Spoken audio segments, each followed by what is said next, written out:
नमस्ते। आज मेरे साथ आशुतोष जी हैं। आशुतोष जी को आप बहुत रोज ही देखते हैं या टीवी पे और इनके अपने पोर्टल सत्य हिंदी पे। लेकिन आज हम लोग बात करने के लिए हैं रिक्लेमिंग भारत, जो नई किताब आई है आशुतोष जी की। और मैं भी कुछ कुछ चीजें सीख रहा हूँ। एक अच्छी बात यह होती है कि दस्तावेज के रूप में आशुतोष जी, जब आज से 40-50 साल बाद मैं इस किताब की वैल्यू ज्यादा समझता हूँ, क्योंकि उस समय का जो भी हिस्ट्री होगी, और अगर कोई पॉलिटिकल हिस्ट्री का कोई इंपॉर्टेंट व्यक्ति अगर पढ़ना चाहेगा, क्योंकि आज उसका थोड़ा हम लोग को कभी कभी अभाव मिलता है, वो नेताओं का है, लेकिन कुछ उस तरह का डॉक्यूमेंट्री हिंदुस्तान के इलेक्शंस जो हुए उसके 52, 57, 62, 67, 77 के बाद तो कुछ कुछ मिल जाता है, लेकिन उसके पहले का बहुत मतलब ऐसे ही मिलता है स्केलेटन से। एक तो 241 पेज की किताब, 10 चैप्टर, और मैंने इसको इस तरह से कहा कि दर्शक जो इसको देखें, रोज एक चैप्टर पढ़िए। 24 पेज पढ़ने में मोटे तौर पे आपको आधे घंटे 35 मिनट लगेंगे। बहुत आराम से लेजर में, एक चाय खत्म होते होते आप आधा चैप्टर, 2 चाय, 1 चाय पी लीजिए, तो आप इसको 10 दिन में बहुत चैन से पढ़ सकते हैं। चैन से इसलिए मैं कह रहा हूँ पढ़ना है, क्योंकि ये मैं अपना इंप्रेशन बताता हूँ आशुतोष जी, बहुत सी चीजें उसमें से आपको समझनी है, और खास करके ये उन लोगों के लिए जो भारत की राजनीति को समझना भी चाहते हैं। मैं थोड़ा एक दो चीजें, जैसे मैंने देखा आशुतोष जी, हम लोग का थोड़ा इस पे हरदम एक दो तरह के मत होते हैं। एक तो आपने क्या चेंज हुआ है उसको पूरी तौर से आपने बताया, फिर व्हाट लाइज अहेड में जो आपने कहा ना कि व्हाट चेंज, ये तो आपने कहा। व्हाट लाइज अहेड वाला काम थोड़ा मुश्किल ज्यादा काम है मेरे ख्याल में। खैर उस पे भी हम लोग अंत में चर्चा करेंगे, क्योंकि व्हाट लाइज अहेड अगर अभी हो जाएगा तो वो बात।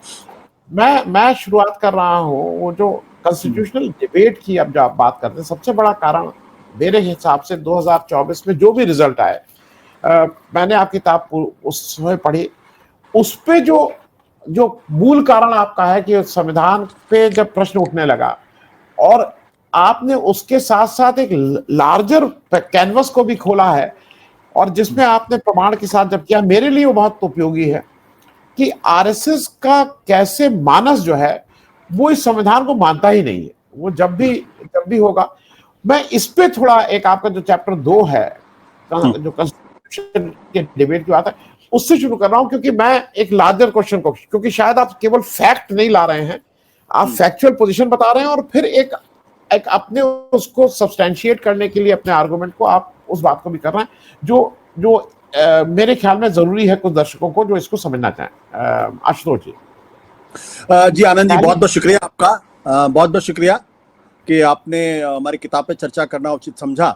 देखिए, जो मेरी किताब है रिक्लेमिंग भारत, अगर इसको पूरी तरीके से समझना है तो इसके पहले एक और किताब थी हिंदू राष्ट्र। दोनों का मिला के अगर हम देखेंगे तो जो भारतीय जनता पार्टी, आरएसएस और हिंदुत्व की जो तस्वीर है वो बहुत स्पष्ट होगी। जहां तक संविधान का जो प्रश्न आपने किया है, उस पर आने के पहले एक बात मैं जरूर बताऊं कि मैंने क्यों हिंदू राष्ट्र लिखा और क्यों मैंने रिक्लेमिंग भारत लिखा। मुझे ये बार बार इस बात का एहसास था एक पत्रकार होने के नाते, और साथ ही साथ जो मैंने पढ़ाई लिखाई की थी उसके माध्यम से, कि आरएसएस और उसके हिंदुत्व, मैं बीजेपी को दरअसल थोड़ा किनारे रखता हूं। इसलिए किनारे रखते हैं क्योंकि मुझे लगता है कि ये आरएसएस की सरकार है, नरेंद्र मोदी आरएसएस के आदमी है, भारतीय जनता पार्टी आरएसएस का वर्टिकल है, और उनकी एक राजनीतिक दुकान है। तो आरएसएस को अगर हम नहीं समझेंगे तो बीजेपी को भी नहीं समझ पाएंगे, और नरेंद्र मोदी को भी नहीं समझ पाएंगे, और उनकी सरकार और सरकार चलाने के तौर तरीकों को भी नहीं समझ पाएंगे। तो इसलिए, और मुझे ये लगा कि दरअसल ये जो पर्सपेक्टिव है, ये पर्सपेक्टिव पूरी तरीके से भारत का जो पत्रकारीय जीवन है, पत्रकारिता का जो इतिहास है, और जो दृष्टि है, और जो एकेडमिक दृष्टि है, वो दोनों से गायब था। तो जब तक आप भारतीय जनता पार्टी को कांग्रेस जैसी एक दूसरी पार्टी के तौर पर अगर आप देखने की कोशिश करेंगे, या फिर आप उसको समाजवादी पार्टी या बीएसपी जैसी पार्टी के तौर पर देखने की कोशिश करेंगे, तो आप कभी बीजेपी को समझ ही नहीं पाएंगे, और उसकी जो ओवर पावरिंग विचारधारा है उसको भी नहीं समझ पाएंगे। तो इसलिए मेरी पूरी कोशिश ये थी कि हिंदुत्व के बहाने, आरएसएस की दृष्टि के बहाने 2024 के लोकसभा के चुनाव को देखने की कोशिश की जाए, और क्यों संविधान का वो मुद्दा इतना बड़ा मुद्दा भारत के चुनाव में बन गया जितना पहले कभी नहीं बना था। और ये मुद्दा बनता कहां से है? डिमांड ये शुरू हुई कि भारतीय जनता पार्टी को 350 सीटें और एनडीए को 400 से ज्यादा सीटें मिलेंगी। 400 पार का नारा जैसे आया, वैसे लोगों के मन में एक बेचैनी आ गई कि भाई ये तो संविधान को बदलने की बात करेंगे, और अगर संविधान बदल जाएगा तो फिर ये देश भी सुरक्षित रह पाएगा, देश का लोकतंत्र सुरक्षित रह पाएगा, संविधान सुरक्षित रह पाएगा। ये एक बड़ा मुद्दा अपने आप में बन गया। तो और जो बात आपने कही, मैंने हमेशा आरएसएस उसके हिंदुत्व के पर चर्चा करने के लिए ये जरूरी समझा कि उनके अपने लिटरेचर में, उनका जो अपना लिटरेचर है, उनकी जो अपनी विचारधारा है, उनका जो अपना लेखन है, उनकी जो अपनी किताबें हैं, उनका जो अपना आख्यान है, वो औपचारिक तौर पर कहाँ है, और वहीं से चीजों को निकाल के लोगों के सामने रखना जरूरी होता है अगर आप उसकी अगर विवेचना करना चाहते हैं। तो संविधान का दो चीजों की वजह से यहाँ पे महत्वपूर्ण हो गया। एक इस वजह से महत्वपूर्ण हो गया क्योंकि आरएसएस ने कभी भी भारत के संविधान को नहीं माना, और ये मैं बात बहुत जिम्मेदारी के साथ और पूरी कमिटमेंट के साथ में कहता हूं, क्योंकि 26 जनवरी 1950 को जब संविधान लागू हुआ था, अडॉप्ट किया गया था, सावरकर और गोलवलकर दोनों ने लगभग एक जैसी बात कही थी कि भारत के संविधान को तो हिंदू मानस स्वीकार नहीं करेगा क्योंकि इसमें भारत की आत्मा नहीं है, और तिरंगे को उन्होंने कहा था ये अपशकुन है क्योंकि इसमें 3 रंग है। तो उन्होंने कभी संविधान के प्रति उनका जो विरोध था उसको कभी छुपाया नहीं। ये जो लिबरल मार्क्सिस्ट तबका था उसने उसको कभी गंभीरता के साथ लिया ही नहीं। और आपको अच्छी तरीके से याद होगा कि इस बात को पंडित जवाहरलाल नेहरू बहुत अच्छी तरीके समझते थे, इसलिए 1951-52 का जो चुनाव था, दरअसल वो हिंदू मेजॉरिटेरियनिज्म की जो पूरी पॉलिटिक्स थी, जो कम्युनल पॉलिटिक्स थी, आरएसएस की जो पूरी पॉलिटिक्स थी, उस पर एक तरीके से उन्होंने रेफरेंडम कायम किया और लोगों को नजर में बताया कि दरअसल ये विचारधारा कितनी खतरनाक विचारधारा है और इसको सत्ता से कितना दूर रखना चाहिए। अब आगे जब हम आते हैं तो बहुत सारे लोगों को हैरानी होती है, अरे आरएसएस तो ऐसे ही कहता है संविधान बदलेगा, कोई संविधान थोड़ी बदल सकता है। 1993 में रज्जू भैया जो आरएसएस के बड़े नेता थे, उन्होंने इंडियन एक्सप्रेस में बाकायदा लेख लिखकर नए संविधान की मांग की थी।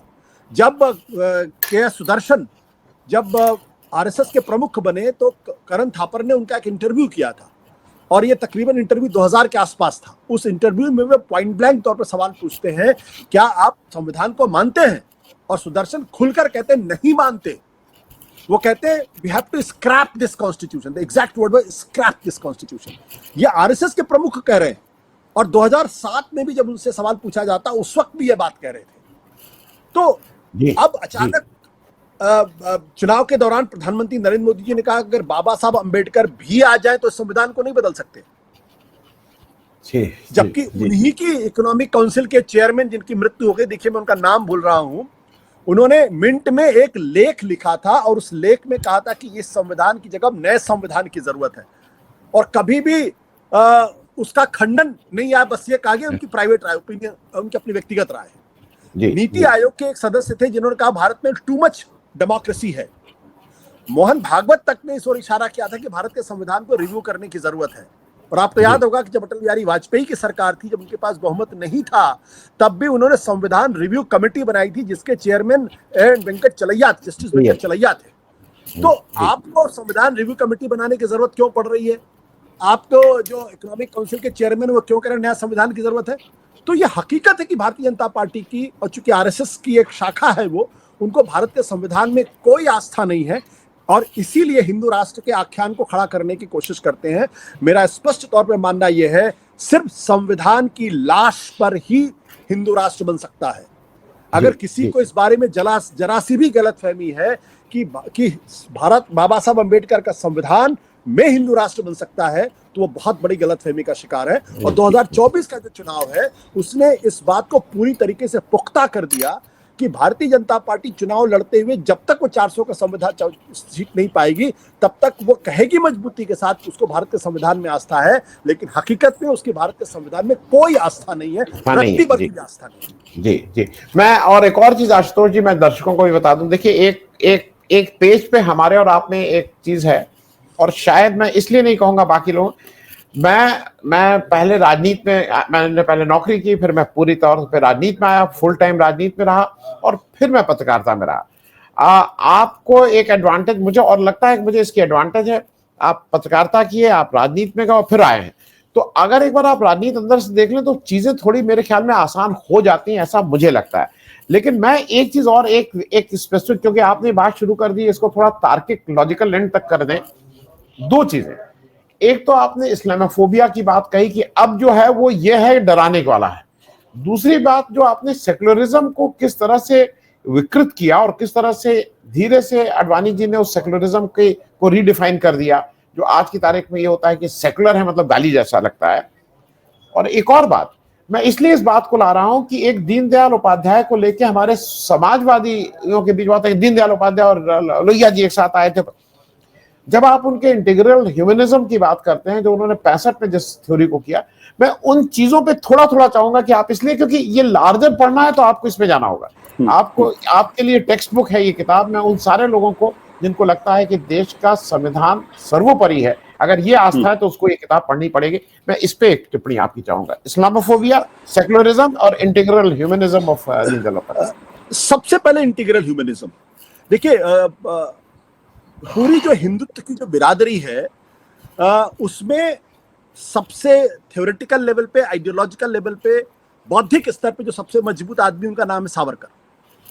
उसके बाद जो आदमी बहुत मजबूत है वो है गोलवालकर, और तीसरे नंबर पर मैं दीनदयाल उपाध्याय को रखता हूँ। दीनदयाल उपाध्याय ने बाकायदा जो 1965 में जो पुणे की व्याख्यान माला में उन्होंने 4 दिन का जो अपनी व्याख्या दी थी, दरअसल वो भारत के संविधान को एक तरीके से पूरी तरीके से उठा के डस्टबिन में फेंकने का एक आख्यान था, नकारने का, जिम्मेदारी के साथ, बिल्कुल नकारने का, बिल्कुल पूरी जिम्मेदारी से इस बात को कह रहा हूं।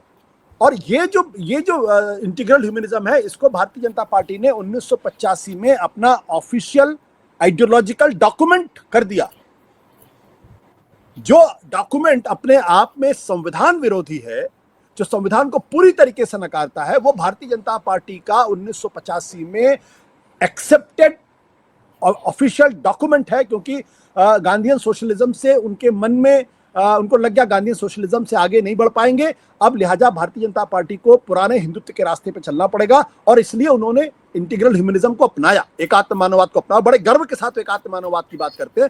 वो ये कहते हैं कि जो एकात्म मानववाद का मतलब ये है कि समष्टि, समग्रता में चीजों को देखने की जरूरत है, और एक आत्म, सब एक में ही समाहित है, ये कहने की कोशिश करते हैं। सब मानव एक है। लेकिन जब इस परिभाषा को अगर आप उनके राजनीतिक दृष्टिकोण में जाने की कोशिश करते हैं, जो तीसरे दिन उन्होंने संवाद किया था, उसमें वो ये कहते हैं कि भारत को धर्म राज्य की जरूरत है। और एग्जैक्ट वर्ड मैं आपको बता रहा हूं, भारत को धर्म राज्य की जरूरत है, जिसमें धर्म अगर एक आदमी के साथ भी है तो फिर वो संसद पर भी भारी पड़ेगा, वो मेजॉरिटी पर भी भारी पड़ेगा, और उसी की बात मानी जाएगी। अब इसको आप लोकतांत्रिक मान सकते हैं क्या? मैं आपसे पूछ रहा हूं, क्या ये संविधान सम्मत बात है? नहीं, कि जहां हमने जो रिप्रेजेंटेशनल डेमोक्रेसी एक्सेप्ट की है, उसमें मेजॉरिटी सर्वोपरि है। ठीक है, मेजॉरिटी के माध्यम से चीजें तय होती हैं। संसद सर्वोपरि है, क्योंकि संसद जो हमारे आम जनता है, आम विवेक को रिफ्लेक्ट करती है, और संसद ही अपना कैबिनेट चुनती है। संसद का जो नेता होता है वो प्रधानमंत्री बनता है। आप कहते हैं कि अगर एक आदमी भी धर्म के साथ है तो फिर उसकी बात मानी जाएगी, बाकी लोगों की बात नहीं मानी जाएगी, ये कहते हैं दीनदयाल उपाध्याय। और जब आप धर्मराज्य की बात करते हैं तो इसका मतलब ये है कि आप धर्म के हिसाब से आप राजनीति को चलाना चाहते हैं, जिसका नकार भारत के संविधान का बुनियाद है।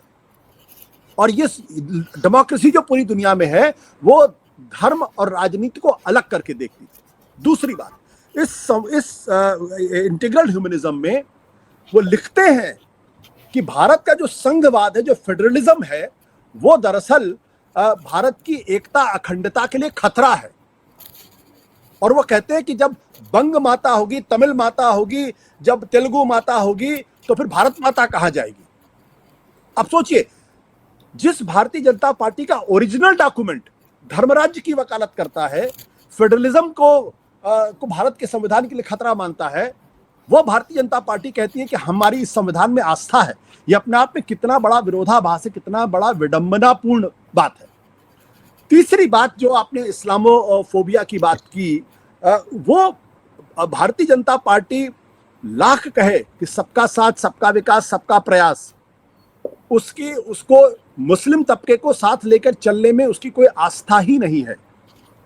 क्योंकि जो आरएसएस का निर्माण हुआ वो मुसलमान विरोध पे हुआ, उसकी बुनियाद है। जिस दिन उससे मुस्लिम विरोध खत्म हो जाएगा उस दिन आरएसएस बचेगी नहीं, उस दिन हिंदुत्व का अस्तित्व ही नहीं होगा। तो और ये बात कभी छुपाई नहीं। अब वो अलग बात है कि गोलवलकर ने जब कहा था कि हिंदुस्तान के 3 दुश्मन मुसलमान, ईसाई और क्रिश्चियन, और तीनों के बारे में उन्होंने बाकायदा कई पन्नों में एक्सप्लेन किया कि क्यों मुसलमान हिंदुस्तान के लिए दुश्मन है। अब आज की तारीख में जब आप सरकार के अंदर हैं तो जब इस पर आलोचना होती है तो मोहन भागवत कहते हैं कि हमने बंच ऑफ थॉट्स के वो हिस्से हमने निकाल बाहर कर दिए, वो हमारे नैरेटिव का या हमारी विचारधारा का हिस्सा नहीं है। मैं आपसे एक सवाल पूछता हूं, क्या गांधी जी ने कभी अपने किसी लिखे को डिसोन किया? क्या जवाहरलाल नेहरू ने डिसोन किया? क्या जॉर्ज वॉशिंगटन ने डिसोन किया? क्या लेनिन ने डिसोन किया? क्या मार्क्स ने डिसोन किया? किसी ने डिसोन किया? आरएसएस को अपने लिखे हुए को डिसोन करने की जरूरत क्यों पड़ती है? क्योंकि आज वो उसको छुपाना चाहते हैं। और एक बात और है, जब बाला साहब देवरस जब आरएसएस के प्रमुख बने, करीब 77 की बात होगी या 87 की बात होगी, मैं ऑफ एंड याद नहीं कर, बनने के बाद की बात कर रहा हूँ, बन तो 73 में बन गए थे। तो उन्होंने एक बार ये कहा था कि हमें आरएसएस के दरवाजे मुसलमानों के लिए खोलने चाहिए। तब महाराष्ट्र के उनके एक आरएसएस के प्रमुख थे, उन्होंने देवरस को कहा अगर आपको मुस्लिम स्वयंसेवक संघ बनाना है तो आप बना लीजिए, आरएसएस में एंट्री नहीं होगी। यह है आरएसएस का चरित्र, यह है भारतीय जनता पार्टी का चरित्र। और मुझे और बताने की जरूरत नहीं, आज उनके 240 सांसद हैं, उसके पहले 282 सांसद थे, उसके पहले 303 सांसद थे। एक भी बार इन्होंने मुसलमानों को अपनी टिकट नहीं दिया।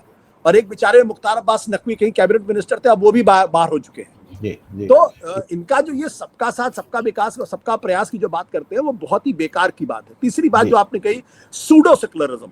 देखिए, आडवाणी बहुत चतुर थे, उनको मालूम था कि उस वक्त का जो राजनीतिक सामाजिक माहौल था उसमें आप सेकुलरिज्म पर हमला करके नहीं जीत सकते थे। तो उन्होंने सूडो सेकुलरिज्म शब्द का इस्तेमाल किया। उन्होंने कहा कि जो लोग ये दरअसल सेकुलरिज्म असली वाले नहीं है, ये सूडो सेकुलर है।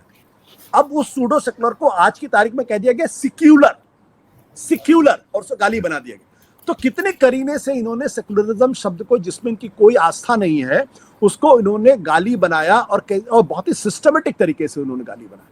तो जो प्रश्न है, अगर इस देश के अंदर सेकुलरिज्म नहीं होगा, अगर इस देश के अंदर फेडरलिज्म नहीं होगा, अगर इस देश के अंदर मेजॉरिटी रूल नहीं होगा, तो भारत का संविधान है कहां? और भारतीय जनता पार्टी ये कहती है हमें भारत के संविधान में आस्था है। जी जी जी जी। मैं आशुतोष जी, क्योंकि मैं अपने को रिस्ट्रिक्ट रख रहा हूं किताब पे, नहीं तो जैसे मैं टिप्पणी करके उस पर रिएक्शन नहीं चाहूंगा। नहीं, बिल्कुल हमारे ख्याल से आप टिप्पणी करें तो अच्छा रहेगा, क्योंकि वो नहीं, मैं इसलिए बताऊं, मुझे इसमें कहीं कोई कतई वो नहीं है शक कि अगर 313 अटल बिहारी वाजपेयी जी को भी मिले होते तो इनका चेहरा शायद इससे ज्यादा, ये नकाब उसी समय ठीक से उतर के ये गंदगी उसी समय साफ दिख गई होती। मेरा इसमें कहीं कोई दो राय नहीं है। मैं इसलिए बोल रहा हूं कि अभी लगता है ना, अटल जी, हर आदमी के पास जाइए, अटल जी के सारे कुछ होने के बाद भी अटल जी बहुत अच्छे, अटल जी बहुत अच्छे, अटल जी जैसा कोई व्यक्ति नहीं। अटल जी को क्योंकि उनको सहारा चाहिए था एनडीए का, इसलिए अटल जी का ये चेहरा हम लोग नहीं देख पाए थे। बाबरी मस्जिद गिरने से 5 दिसंबर को अटल बिहारी वाजपेयी की अगर आप वो भाषण सुन लीजिए जो रिकॉर्डेड है, हम लोग आ रहे और आपके, वो पूरी तरह से अटल बिहारी वाजपेयी जी और नरेंद्र मोदी जी में मुझे कोई भाषा की बात हो सकती है, आपकी भाषा दूसरी, मेरी भाषा दूसरी, बाकी कोई मुझे उनके डीएनए में फर्क नहीं नजर आता है। ये मेरी टिप्पणी थी, मैं इसलिए इसको कह दिया। मैं एक जगह और आ रहा हूँ, जब आप कहते हैं ना रेफरी टर्न्स रोग, चैप्टर 4 जो आपका है, और वो इंपॉर्टेंट, जब आप वोट को कैसे मैनिपुलेट किया, ये सारी बात मुझे लगा या तो आपकी किताब पढ़ के राहुल गांधी को लगा कि मैं भी एक आर्टिकल दे मारूं, उन्होंने वो जो आप जब वोट परसेंटेज को कैसे मैनिपुलेट किया गया है, कैसे क्या किया गया है, उस पे आपने एक लंबा चैप्टर लिखा है समझने की दृष्टि से। राहुल गांधी भी उस बात को उठा रहा है, और मैं इसलिए कह रहा हूं कि ये बातें तत्कालिक हैं, ये हमारे चुनाव को कहीं ना कहीं से वो कर रहे हैं। मैं इस पे भी मैं आज के बारे में किताब से ज्यादा, अल्टीमेटली लोग कह रहे हैं सड़क पे नहीं उतर रहे हैं। अरे भाई, सड़क पे तो उतर गए थे 1.5 साल वो किसान, क्या हुआ सड़क पे उतरने से? इसको कैसे आपको लगता है कि इसको हाउ टू हैंडल दिस? अब वो रोग तो हो गया है, that referee has turned rogue. How to go about it? मैं थोड़ा एक छोटी टिप्पणी इस पे चाहूँ। बहुत बहुत बहुत मुश्किल है, और इसलिए बहुत मुश्किल है क्योंकि मैं इलेक्शन कमीशन को इलेक्शन कमीशन नहीं देखता।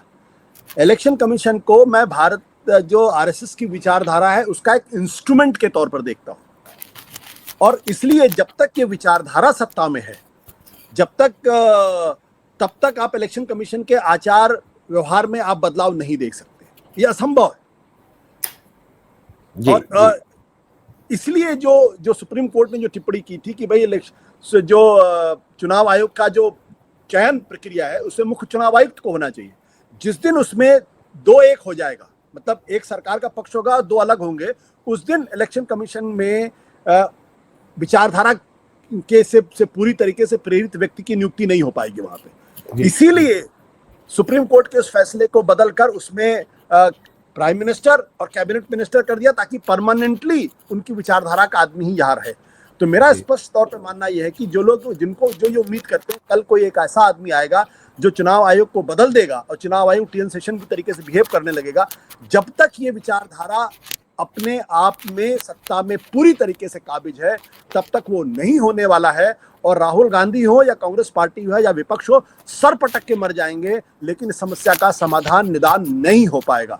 और आप देखिए जिस भाषा का इस्तेमाल इलेक्शन कमीशन के तौर पर किया जाता है, जब मल्लिकार्जुन खड़गे के संदर्भ में जितने सीनियर नेता हैं, आप सोचिए, जिनका सिर्फ एक बुजुर्ग के नाते सम्मान होना चाहिए, इलेक्शन कमीशन ने जो चिट्ठी उनको जवाब में लिखी थी चुनाव के दौरान, वो अपने आप में बहुत ही शर्मनाक थी और बहुत ही खतरनाक भी थी कि एक संवैधानिक संस्था एक दूसरी संवैधानिक संस्था के प्रति ऐसी भाषा का इस्तेमाल कर सकता है कि मल्लिकार्जुन खड़गे को कहने के लिए मजबूर होना पड़ा कि इसमें जो ऑब्जर्वेशन है उसको हटाने के लिए हमें हो सकता है कोर्ट का दरवाजा खटखटाना पड़ जाए। आप सोचिए, ऐसा आपने पहले कभी नहीं देखा। वो इसलिए है क्योंकि ये विचारधारा की से प्रेरित लोग हैं, और इनकी नजर में जो विचारधारा के साथ नहीं हो उनका शत्रु है, उसके साथ उसी तरीके का व्यवहार होना चाहिए। इसलिए मुझे कोई उम्मीद नहीं है कि इलेक्शन कमीशन के आचार व्यवहार में किसी तरीके का कोई बदलाव होगा, निकट भविष्य में तो नहीं दिखाई पड़ता।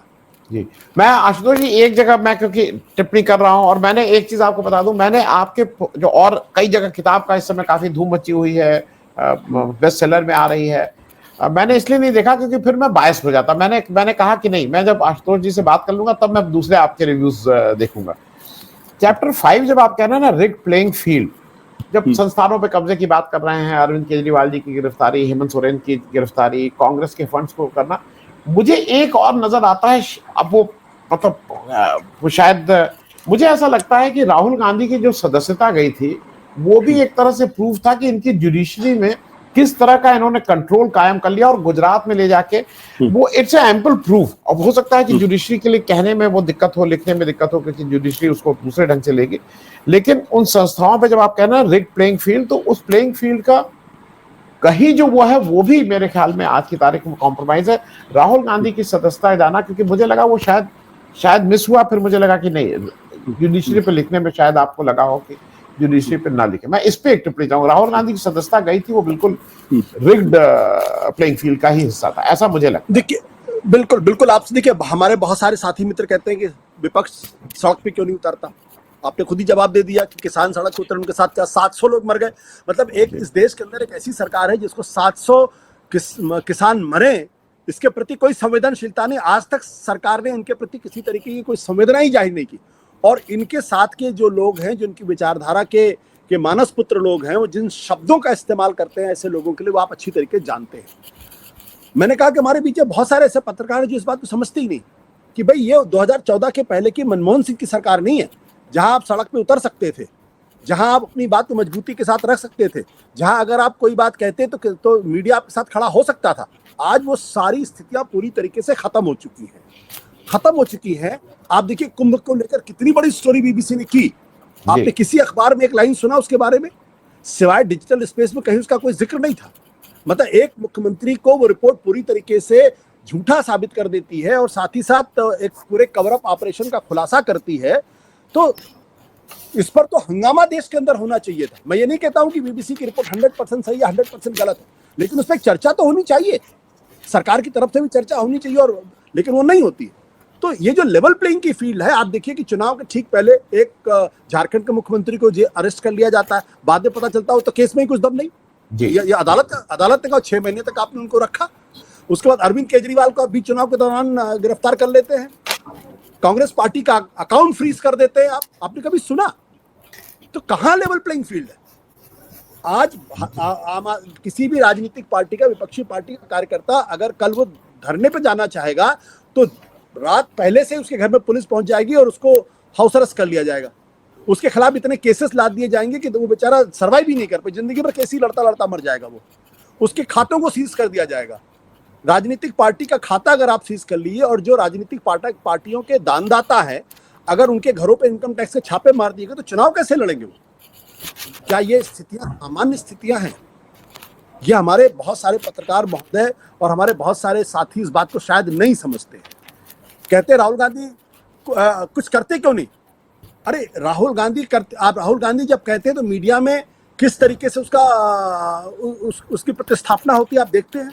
वहां सिर्फ राहुल गांधी को ही गालियां दी जाती हैं। कास्ट सेंसस के ऊपर हर चुनाव के बाद ये कहा गया कि कास्ट सेंसस का तो कोई असर ही नहीं, राहुल गांधी तो फालतू के मुद्दे उठाते हैं। हर विधानसभा चुनाव के बाद ये कहा गया, लोकसभा चुनाव के दौरान ये कहा गया कि राहुल गांधी को राजनीति आती नहीं, कास्ट सेंसस का मुद्दा उठाते रहते हैं और देखिए उसका तो कोई असर ही नहीं पड़ा। अगर असर नहीं था तो भारतीय जनता पार्टी के आरएसएस को क्यों कहना पड़ा पलक्कड़ की रैली के बाद कि कास्ट सेंसस होना चाहिए लेकिन वेलफेयर के लिए होना चाहिए, जन कल्याण के होना चाहिए, राजनीति के लिए नहीं होना चाहिए। अगर कास्ट सेंसस का कोई असर नहीं था, राहुल गांधी को उस मुद्दे का कोई असर नहीं था तो नरेंद्र मोदी की सरकार को झुकना पड़ा उसके लिए। लेकिन मीडिया में प्रोजेक्शन ये है कि राहुल गांधी ऐसे मुद्दे उठाते हैं जिस पर उनकी पार्टी के ही लोग सहमत नहीं है। अब ये जो स्थिति है, इस स्थिति में कहां लेवल प्लेइंग फील्ड है? और आप सुप्रीम कोर्ट को और हाई कोर्ट की बेंच के आधार पे आप ये बता सकते हैं कि इसमें कौन सा फैसला आएगा, कौन सा फैसला नहीं आएगा। जी, अब ये बहुत स्पष्ट हो गया है। और कुछ फैसलों में सुप्रीम कोर्ट भी जहां उसको सरकार को खुश करना होता है वो ऐसी बेंच के पास ही मुकदमा जाता है जहां आपके मनमाने तरीके से फैसला होता है। आप बता, ये जो स्थितियां हैं अभी, मेरे ये कहने का मतलब नहीं है कि सारे पत्रकार एक जैसे हैं। अभी भी बहुत सारे पत्रकार जो ईमानदारी से पत्रकारिता कर रहे हैं और जो मेन स्ट्रीम टेलीविजन चैनल से और अखबार उसमें भी अच्छी पत्रकारिता कर रहे हैं। जुडिशरी में भी बहुत सारे अच्छे लोग हैं, लेकिन सब बहुत दबाव में इस वक्त काम कर रहे हैं। ऐसे में आनंद जी, आपको और हमारे जैसे लोगों के लिए खुलकर बोलना भी बहुत अपने आप में एक दबाव में काम करना है जी। तो जहां लेवल प्लेइंग फील्ड नहीं है, जिस भारतीय जनता पार्टी पिछले 10 सालों में इस देश के हर शहर में एक शानदार ऑफिस उसका हो गया, आप सोचिए, वहीं दूसरी पार्टियों को अपना दफ्तर दिल्ली का चलाना मुश्किल हो पा रहा है। ये फर्क है जी।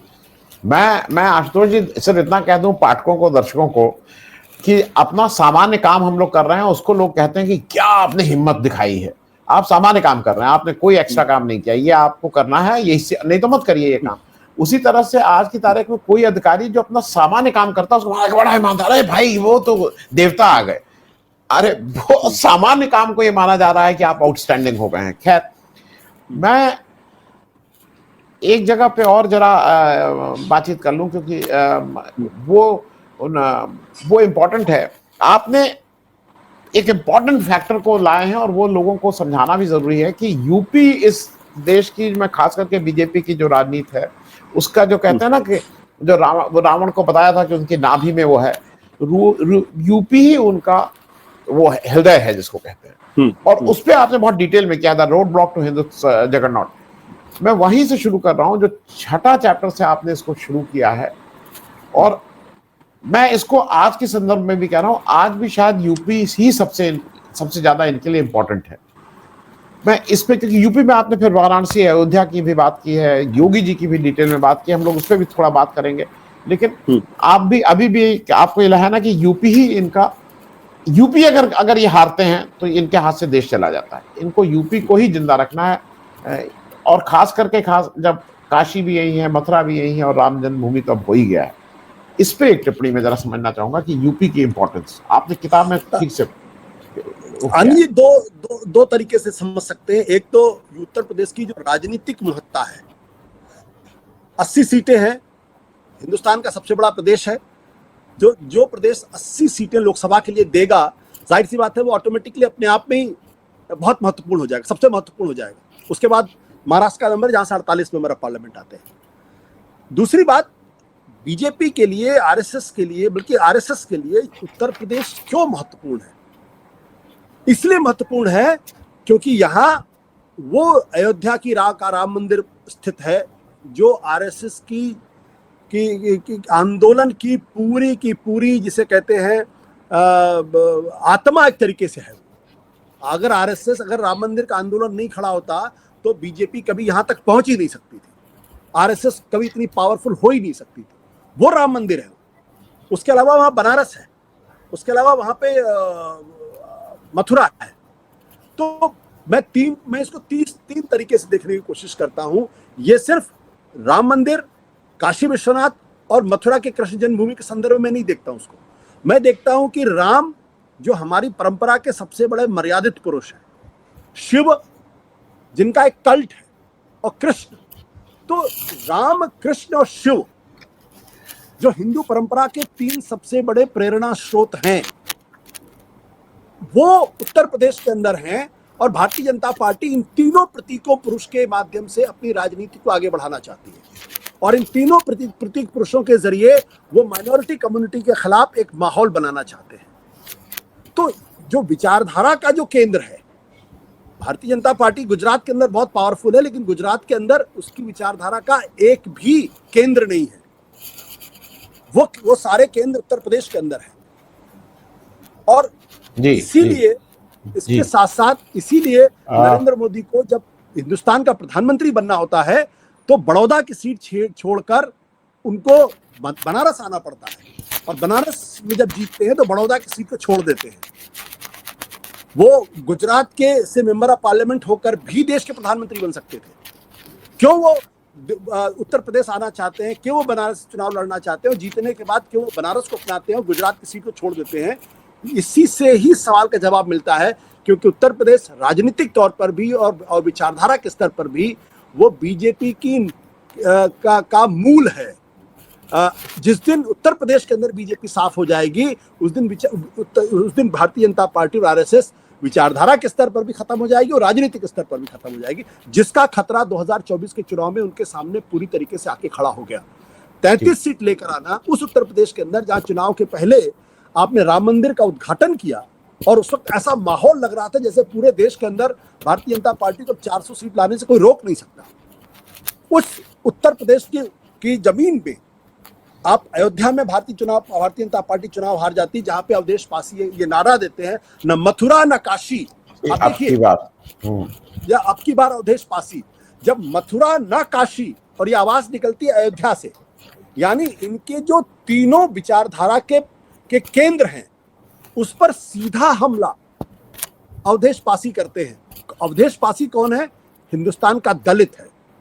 तो दलित आंदोलन, दलित मानस, दलित कॉन्शियसनेस जब हिंदुत्व के सामने मजबूती के साथ खड़ी हो गई और उसको डिफाई करने लगी, तो भारतीय जनता पार्टी 33 सीटों पर आकर रुक गई। ये इसीलिए मैंने अयोध्या के ऊपर फोकस किया। और देखिए इस विचारधारा के अंदर कितनी नफरत है कि इनके मानने वाले लोगों ने अयोध्या को ही गाली देना शुरू कर दी। वो मैंने वहीं से शुरुआत की अपने लेख की, कि लोग कहते हैं कि आप जाओ राम मंदिर की पूजा तो जरूर करो, लेकिन उसके अलावा अयोध्या से कोई चीज मत खरीदना। यानी विचारधारा में इस हद तक रूढ़िवादिता है, इस हद तक कट्टरपन है कि जिस अयोध्या के नाम पे इन्होंने वोट मांगा, जिस अयोध्या के नाम पर भारतीय जनता पार्टी यहां तक पहुंची, इनके अपने समर्थक उसी अयोध्या को गाली देते हुए दिखाई पड़ते हैं। आप सोचिए ये कितनी कटु बात है। बजाय इससे कि उससे सबक लेते, सीखने की कोशिश करते, भाई हम क्यों अयोध्या में हारे। और यही हाल बनारस का भी हुआ। तो जब आप भारतीय, और बनारस में भी मैंने बहुत विस्तार से बताने की कोशिश की है, जिसका मर्म सिर्फ इतना है कि आप हिंदू मानस को समझिए। बनारस सिर्फ गलियों का नाम नहीं है कि गलियों, छोटी छोटी गलियों को तोड़कर आप बड़ी तालिकाएं खड़ी कर देंगे और बनारस जिंदा रहेगा। और मैंने इसीलिए केदारनाथ जी की कविता का उदाहरण किया, एक टांग पर खड़ा दूसरे टांग से बेखबर, यह है बनारस। तो बनारस को आप आध्यात्मिकता से जीत सकते हैं, उसकी स्पिरिचुअलिटी से जीत सकते हैं, उसके फक्कड़पन से जीत सकते हैं, उसकी उसकी उसके कबीर मन से जीत सकते हैं, उसको आप तमाम सड़कें चौड़ी करके कंक्रीट का जंगल खड़ा करके आप नहीं जीत सकते। और इसीलिए जो प्रधानमंत्री अपराजय माने जा रहे थे, उनको अपनी बनारस की सीट जीतने में एडी चोटी का जोड़ करना पड़ा और अमित शाह को आखिरी 2 दिन वहां बैठाना पड़ा। तो ये अयोध्या में इनकी हार एक तरीके से जो दलित मानस है, दलित कॉन्शियसनेस है, वो उसका एक विद्रोही स्वरूप है जो हिंदुत्व को चुनौती देता हुआ दिखाई पड़ता है। और बनारस में नरेंद्र मोदी जी की का जो ह्यूमिलिएटिंग विक्ट्री है, वो इस इशारा करती है कि हिंदू मानस का जो नरम स्वरूप है, जो फक्कड़ स्वरूप है, जो आध्यात्मिकता है, उससे खिलवाड़ मत करिए, नहीं तो वो आपको छोड़ेगा नहीं। जी, मैं नहीं, और इसी रेफरेंस में मैं 2 चीजें इसलिए, क्योंकि दर्शकों को आपने उसको बहुत ठीक से सही लिखा है, लेकिन दर्शकों को बता दें कि ये जो विक्ट्री मार्जिन्स थे, और आपने उसको भी टच किया है कि भाई ये फैक्ट है कि अगर राहुल गांधी का बाद में कहना कि प्रियंका गांधी अगर लड़ जाती तो हार जाती, बिल्कुल हार जाते मोदी जी। लेकिन ये जो कांग्रेस की एक दिक्कत है, मैं इसको इस बात से जोड़ रहा हूँ, आशुतोष जी ने बिल्कुल, अगर सिलसिलेवार आपको समझना है तो उसको भी वहां इन्होंने लिखा है, कैसे राम जन्मभूमि का शिलान्यास हुआ, कैसे लोग रखे गए, कैसे क्या हुआ। और उस समय जो सो कॉल्ड कांग्रेस के अंदर ये जो हिंदूवादी लोग थे, उनका जो रोल था, उसको भी इन्होंने ठीक से डिफाइन किया है उस किताब में। ये बात मैं इसलिए कह रहा हूं कि बहुत से लोगों को लगता है कि ये बीजेपी का सारा खेल है। बीजेपी ने तो बाद में इसको पिक किया, लेकिन जो वोट कॉम्प्रोमाइज हुआ राजनाथ सिंह जी का, मोदी जी के अगल बगल की सारी सीटें हारी। भदोही में भी वो, चूंकि कमलापत जी के जो पौत्र थे वो ललितेश्वर लड़ रहे थे, अपने 2 पत्ती लेके लड़ने लगे थे, आपने उसको भी डिफाइन किया। मैं थोड़ा एक बहुत संक्षिप्त टिप्पणी कि उसका इफेक्ट हम और आप सब देख रहे थे। आपने ये भी कहा है, मैंने भी शोज किए थे, मेरे शो, मैं तो सत्य हिंदी पे एक बार आया था आपके यहाँ, आप थे, मुकेश जी थे, कुर्बान अली साहब से मेरा काफी, मतलब वो अपना एक पोजीशन लिए हुए थे। मैंने कहा था भले ही 1 सीट ज्यादा, इंडिया गठबंधन की 1 सीट ज्यादा होगी, इंडिया गठबंधन आगे है। वो कह रहे थे नहीं ये विशुअल थिंकिंग है, हो ही नहीं सकता, ये सब तो रिकॉर्ड की बात है। लेकिन ग्राउंड पे दिख रहा था आशुतोष जी। मैं इस बात को इसलिए कह रहा हूं कि जब लोग मन बनाते हैं, आज उत्तर प्रदेश में योगी जी को लेकर आपका जो आखिरी सब्जेक्ट चैप्टर है, योगी, मैं एक और चैप्टर है उस पर आऊंगा, लेकिन योगी जी को भी आपने ठीक से किया कि विश्व जो केंद्र की पॉलिटिक्स है, मैं थोड़ा आज के उसको भी, अमित शाह यहाँ बिल्कुल कंटेंडर की तरह दिख रहे हैं। उनको एक ही दिख रहा है जो आपने लिखा है कि द रोड ब्लॉक जो उनका है, वो केवल और केवल योगी है।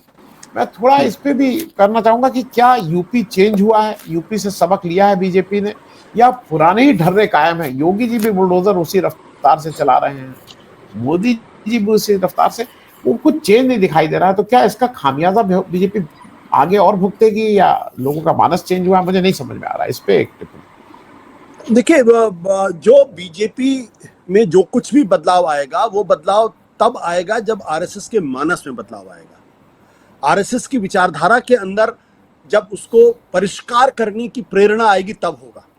और वो प्रेरणा मैं देख रहा हूं, मैं उस प्रेरणा को देख रहा हूं। ऐसा नहीं है कि नरेंद्र मोदी जो कुछ कर रहे हैं उसमें आरएसएस का कोई हाथ नहीं है। मेरा ये मानना साफ तौर पर है कि नरेंद्र मोदी नहीं होते, उनकी जगह कोई और भी अगर प्राइम मिनिस्टर होता तो भी स्थितियां कमोबेश यही होती। एक व्यक्ति का अपना एक कंट्रीब्यूशन होता है, मैं उसको डिसऑन नहीं कर रहा हूं, लेकिन जो विचारधारा का जो प्रभाव है, उसका जो महात्मा है, तो इसलिए मोदी जी की जगह अगर कोई दूसरा आदमी भी होता तो स्थितियां कमोबेश वही होती। वो क्यों? क्योंकि मोदी एक राजनीतिक व्यक्ति है, लेकिन उसके पहले वो एक वैचारिक व्यक्ति है। वो उस विचारधारा को ओढ़ते बिछाते सोचते हैं, सब कुछ उनका उसी विचारधारा से आता है। तो उनकी सोच ही, यानी हिंदुत्व की सोच ही, आरएसएस की सोच ही पिछले 11 साल से इस देश को चला रही है। अब उस संदर्भ में अगर आप देखने की कोशिश करें तो हर विचारधारा के अंदर अंतर्द्वंद होते हैं, एक दूसरे में टकराव होता है। विचारधारा को कैसे आगे लेके जाना है, इस पर टकराव होता है। इस पर टकराव नहीं होता कि विचारधारा का जो मूल तत्व है उस पर टकराव नहीं होता। उसको कैसे आगे ले जाना, उस पर टकराव होता। अब उसमें योगी आदित्यनाथ जो है वो एक समय में आरएसएस के एक टॉप कंटेंडर की तरफ से आए कि अगर नरेंद्र मोदी को अगर रोकना है, उनके पर्सनालिटी कल्ट को अगर रोकना है, तो हमें इस आदमी को खड़ा करना पड़ेगा। आरएसएस ने उनको बहुत मजबूती के साथ खड़ा किया और वो एक हिंदुत्व के एक आइकॉन के तौर पर उभरे भी हुए।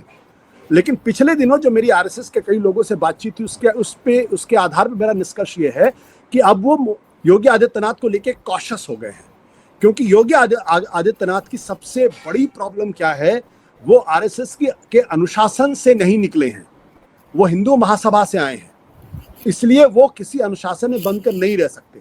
वो आरएसएस की विचारधारा के अंदर अपनी ऑटोनॉमी को खोजते हैं, और अब अगर वो ऑटोनॉमी को खोजने लगेंगे, अगर वो आरएसएस के अनुशासन को तोड़ते हुए दिखाई पड़ेंगे, तो फिर मुश्किल होगी।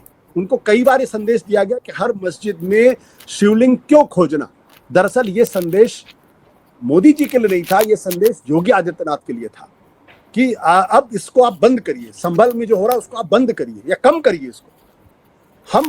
हम एक सीमा के बाद हिंदुत्व की इस तस्वीर को लेके दुनिया में नहीं जा सकते, क्योंकि उसकी वजह से हिंदुत्व के डिस्क्रेडिट होने का खतरा पैदा हो गया है। आज की तारीख में मुझे लगता है कि नरेंद्र मोदी के बाद जो उनके उत्तराधिकार की लड़ाई है, उस उत्तराधिकार की लड़ाई में योगी आदित्यनाथ पीछे होते हुए दिखाई पड़ रहे हैं मुझे। और एक डार्क हॉर्स के तौर पे मुझे लगता है कि देवेंद्र फडणवीस एक बड़े कंटेंडर के तौर पर उभर रहे हैं, और शिवराज चौहान एक बड़े कंटेंडर के तौर पर उभर रहे हैं। नितिन गडकरी एक डार्क हॉर्स हो सकते हैं। योगी आदित्यनाथ के लिए रास्ता आने वाले समय में मुश्किल हो रहा है, क्योंकि एक तो उनके पास एमएलएस का सपोर्ट नहीं हो जिस तरीके से काम करते हैं, दूसरा वो अपने आप को जिस तरीके से आरएसएस के से ऑटोनॉमस होने की कोशिश करते हैं, उसका अनुशासन से अपने आप को मुक्त होना चाहते हैं, वो उनके लिए बहुत मुश्किल होगी। तीसरा, मुझे लगता है कि आरएसएस को एक ऐसा आदमी चाहिए जो भारत के अंदर और भारत के बाहर हिंदुत्व का एक मॉडरेट फेस के तौर पर उभर सके, जो पॉलिश्ड हो, अर्बन हो, और लेकिन हिंदुत्व के साथ पूरी तरीके से जुड़ा हो, लेकिन उसके अंदर बहुत फिनिश हो, जो योगी आदित्यनाथ में नहीं है। इसलिए मुझे लगता है कि देवेंद्र फडणवीस एक स्ट्रॉन्ग कंटेंडर बन सकते हैं। अमित शाह के बारे में मुझे थोड़ा सा संदेह इसलिए हो जाता है क्योंकि आरएसएस कभी नहीं चाहेगा कि मोदी के जाने के बाद एक ऐसा आदमी उस कुर्सी पर बैठे या बीजेपी का संचालन करे जो नरेंद्र मोदी की लेगेसी को ही आगे बढ़ाता हुआ दिखाई पड़े। आरएसएस अब अपने आप को नरेंद्र मोदी की लेगेसी को थोड़ा पीछे करते हुए मैं देखता हूं, और उसकी जगह जितना हिंदुत्व के तौर विचारधारा के तौर पर जो गेन हुआ है उसको कंसोलिडेट करके, थोड़ा विश्राम करके, फिर एक नई लीप की तैयारी करने के तौर पर मैं देखता हूं उसको। इसलिए मुझे नहीं लगता है कि इस लड़ाई में नरेंद्र मोदी के जाने के बाद अमित शाह को बहुत कामयाबी मिलने वाली है या योगी आदित्यनाथ को कामयाबी मिलने वाली है। कोई नया चेहरा ही हमारे ख्याल से सामने आ सकता है।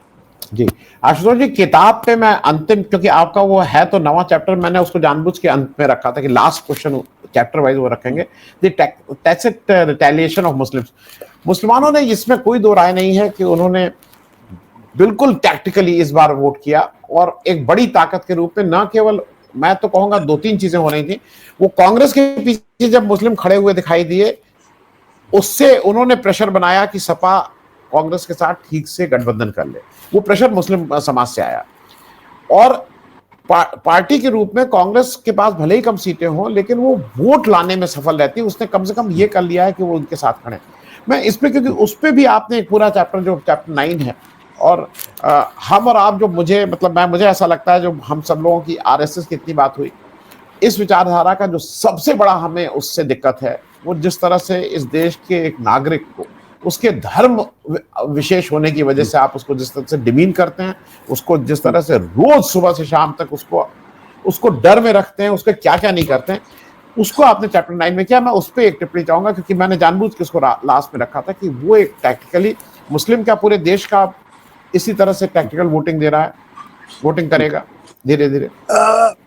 सवाल टैक्टिकल वोटिंग का नहीं है। मुझे लगता है कि ये उनकी एक सर्वाइवल इंस्टिंक्ट है, और सर्वाइव करने के लिए आपको टैक्टफुल भी होना पड़ता है, आपको स्ट्रेटेजिक भी होना पड़ता है, और आपको अपने शत्रु और मित्र दोनों की पहचान भी करनी होती है, और साथ ही साथ यूनाइटेड भी होना पड़ता है। बिल्कुल, आत्ममंथन भी करना होता है।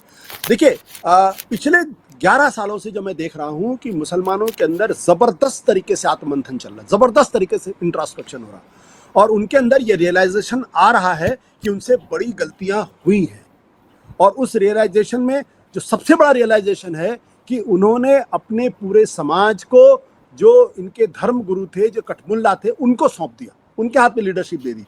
इसलिए अगर आप पिछले 10-11 साल में अगर आप देखेंगे तो वो कठमुल्ले लगभग पूरी तरीके से उनके परिदृश्य से गायब दिखाई पड़ते। मुसलमानों के अंदर एक urban middle class leadership emerge कर रही है, जो यंग है, जो 35 से 40 साल के बीच की लीडरशिप है। वो इनविजिबल है, वो दिखाई नहीं पड़ती, लेकिन उसने बहुत दबाव बना रखा है कि हमें एजुकेशन में बहुत फोकस करना है और हमें तिजारत पे बहुत फोकस करना है। हमको, अगर हमारे बच्चे पढ़ेंगे लिखेंगे नहीं तो राजनीतिक तौर पर तो हम पूरी तरीके से बाहर हो ही चुके हैं, हम आर्थिक तौर पर भी बाहर हो जाएंगे और सिविल सोसाइटी से भी बाहर हो जाएंगे। लिहाजा हमें पढ़ने पे जोर देना है, और अगर हम पढ़ेंगे और हमारे बच्चे अगर अच्छा करेंगे तो हमको कोई सरकार रोक नहीं सकती आगे आने में, जब तक कि संविधान जिंदा है। और इसके साथ साथ उनके अंदर एक और बड़ा बदलाव आया है। उन्होंने ये तय कर लिया कि हमारे बीच में जो कॉन्ट्रडिक्शन है उसको हमें रिजॉल्व कर देना है, कि जो पसमानदा और सैयद के बीच का झगड़ा है उसको खत्म करना है, हमको शिया और सुन्नी का झगड़ा है उसको खत्म करना है। क्योंकि हम पर जो हमला हो रहा है वो ये समझ के नहीं हो रहा है कि सैयद हैं या पठान है या पसमानदा है या शिया या सुन्नी है या अहमदिया है या फिर बोहरा है। हम पर हमला इसलिए हो रहा है क्योंकि हम मुसलमान हैं। तो जब हम पर हमला मुसलमान होने की वजह से हो रहा है तो फिर हमें एकजुट होना पड़ेगा, और अगर एकजुट नहीं होंगे तो सबका नुकसान हो। ये भी एक समझ उनके अंदर आई है। इसके अलावा जो एक बड़ी समझ उनके अंदर आई है, और वो बहुत ही रिमार्केबल बात है, वो ये है, उनको ये समझ में आ गया कि उनके दुश्मन हिंदू नहीं है, उनके दुश्मन हिंदुत्ववादी हैं। इसलिए वो उस फर्क को पहचानते, उनको लगता है कि देखो, जब तक भारतीय जनता पार्टी की सरकार है तब तक हमको चुपचाप सिर झुका के हमको जीना है, क्योंकि जो मेजॉरिटी हिंदू कम्युनिटी है वो हमारे साथ है। और वो इस संदर्भ में देखते हैं कि जब तक कांग्रेस पार्टी की सरकार थी, जब तक यूनाइटेड फ्रंट की सरकार थी, तब तक उनके ऊपर ये आफत नहीं आया था। अगर हिंदू वाकई में मुसलमानों को नफरत करते या दुश्मनी करते तो फिर ये उनके ऊपर आफत बहुत पहले आनी चाहिए थी, जो नहीं है। झगड़े होते रहते हैं, ये सब चीज़ है। तो वो इस बात को भी समझ रहे हैं कि हिंदुओं से उनकी लड़ाई नहीं है, उनकी लड़ाई उस पॉलिटिकल हिंदू से है जो आरएसएस बीजेपी की विचारधारा से ओतप्रोत है और जिसके मन में मुसलमानों को लेकर एक खास तरीके की नफरत है। अब इसका जब वो ये सोचता है तो फिर वो इस बात को तय करता है कि हमें, हमारे साथ आज इस लड़ाई में कौन है और हमें क्या करना चाहिए। उनको ये रियलाइजेशन हो गया कि जब हम प्रवोक होते हैं और हमको प्रवोक किया जाता है, जब हम प्रवोक होते हैं तो इसका फायदा बीजेपी ले जाती है। वो हिंदुओं के एक बड़े तबके को अपनी तरफ ध्रुवीकरण उसका करा देती है। इसलिए उन्होंने तय किया कि ना तो हमको अपनी फिजिकल अपीयरेंस में प्रवोक होना है और ना ही हमको अपनी वाणी से प्रवोक होना है। लाख कहने दीजिए, हम इनको रिएक्ट ही नहीं करेंगे। इसलिए मैंने एक शब्द का इस्तेमाल किया है कि silence has been weaponised and silence has been weaponised. They have weaponised their silence. जैसे गांधी के बारे में कह सकते हैं, गांधी ने नॉन वायलेंस को वेपनाइज कर दिया, तो अंग्रेजों को समझ में नहीं आया कि अब गांधी से निपटे कैसे। वायलेंस को, अगर आप वायलेंस से निपटने की कोशिश करेंगे तो सत्ता के लिए फिर उसका निराकरण करना बहुत आसान हो जाता है। लेकिन अगर सत्ता के सामने अगर अहिंसा खड़ी हो जाती है, साइलेंस खड़ा हो जाता है, तो फिर एक नैतिक एक जिसे कहते हैं मॉरल डिलेमा खड़ा हो जाता है कि भाई जो आदमी निहत्था है उस पर हम कैसे हमला कर सकते हैं। अगर करेंगे तो फिर समाज हमारे खिलाफ हो जाएगा। तो मुसलमानों ने इस बात को समझ लिया कि हमको चुप रहना है, हमको प्रवोक नहीं होना है। और चुनाव के दौरान जब हमारे घर की महिलाएं एक साथ जाके वोट करती है या टोपी लगा के हमारे बहुत सारे पुरुष एक खास पोशाक में वोट करने जाते हैं, तब भारतीय जनता पार्टी को जो है वो ये दिखा के देखो मुसलमान तो एकजुट होकर वोट कर रहा है, हिंदू तुम भी एकजुट हो जाओ, वो मौका मिल जाता है। लिहाजा अब चुनाव के पोलिंग के 1-2 दिन पहले से गली गली मोहल्ले महल्ले में ये मैसेज बहुत क्लियरली जाता है, मस्जिदों के माध्यम से भी मैसेज जाता है कि हमको एक साथ वोट नहीं करना है, हमको प्रवोक नहीं होना है, हमको अपनी पहचान के साथ वोट करने नहीं जाना है, हम अगर बिना बुरके के जाए तो ज़्यादा बेहतर है, और जाएं चुपचाप वोट करके चले आए। ये जो उन्होंने साइलेंस को जो वेपनाइज किया है, इसका भी असर आपको उत्तर प्रदेश के चुनाव में दिखाई पड़ा है। और मैंने बहुत सारे वो सोर्सेस कोट किए हैं जहां रिपोर्टर्स ने उनसे पूछने की कोशिश की, लेकिन उन्होंने कोई जवाब नहीं दिया।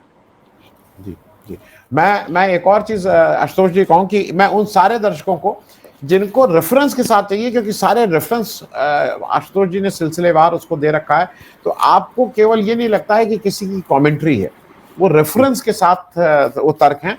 लेकिन मैं अंत में एक प्रश्न इसलिए कि या तो आपका ये पार्ट 2 इसका करिए या इसका वो लाइए, क्योंकि 2-3 चीजों का मुझे लगा कि ये मैं उसको पढ़ना चाहता था। जब रिक्लेमिंग भारत में उड़ीसा में जो खेल किया था बीजेपी में, मैं उसके बारे में जरा मैं कुछ उसके बारे में आपसे चाह रहा था कि उसके बारे में भी लिखें। मैं चाह रहा था कि नॉर्थ ईस्ट के बारे में भी कुछ मुझे, क्योंकि बीजेपी जिस तरह से नॉर्थ ईस्ट को कर रही है, 2024 में जैसे जवाब मिला, और कश्मीर, इन 3 राज्यों के बारे में मुझे लगता है कि अगर वहां नहीं तो कम से कम एक अगले 2-4-6-10 महीने में आप तो फास्ट लिख लेते हैं।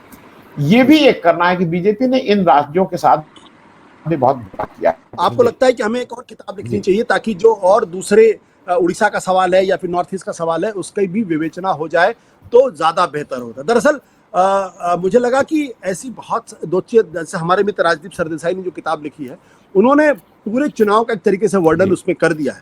मेरी जो पूरी कोशिश थी वो कोशिश ये थी कि भारतीय जनता पार्टी की जो विचारधारा है, जो आरएसएस की विचारधारा, जो हिंदुत्व की विचार, उसके माध्यम से मैं लोगों के सामने एक पर्सपेक्टिव रखूं, एक दृष्टिकोण रखूं, और उसके माध्यम से अगर मैं कुछ बता सकूं कि ये विचारधारा कितनी कामयाब है और कितनी कामयाब नहीं है। मौजूदा सरकार जो चल रही है वो क्यों ऐसे चल रही है, अगर वो चुनाव के ठीक पहले 2 मुख्यमंत्रियों को गिरफ्तार कर लेती है, कांग्रेस पार्टी का खाता सीज कर लेती है, इलेक्शन कमीशन पूरी तरीके से पंगु हो जाता है, तो वो क्यों है?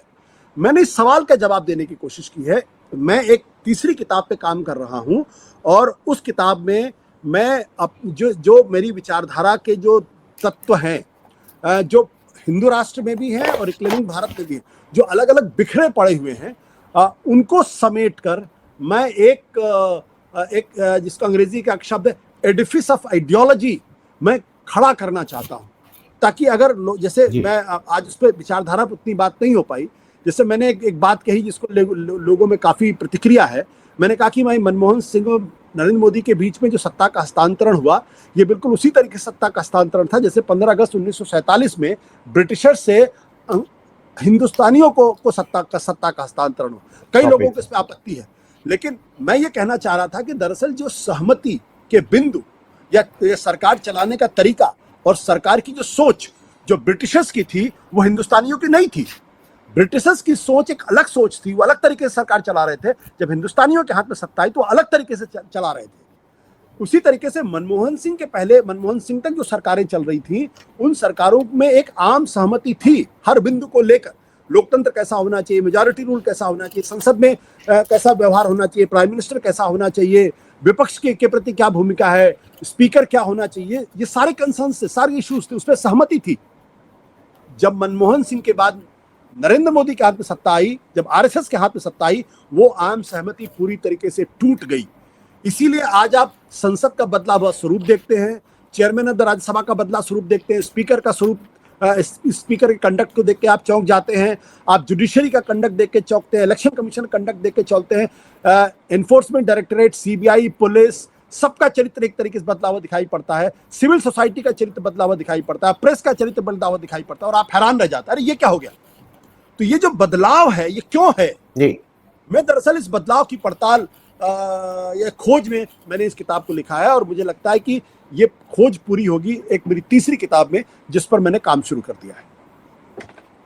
जी, बहुत बहुत मतलब पहले से शुरू से बधाई भाई, उसको अच्छे से लिखें, क्योंकि और मैं उन सारे दर्शकों को फिर से एक बार कह दूं कि अगर देश की राजनीति और खास करके जो हिंदी हार्टलैंड की राजनीति है, जहां पे बीजेपी सबसे ज्यादा सक्रिय है, उसको समझने के लिए ये मस्ट रीड जैसे रिक्लेमिंग भारत कर लें। मैं जनरली बहुत कम किताबों का रिकमेंडेशन करता हूं, लेकिन उसमें आपको ये समझना जरूरी होगा।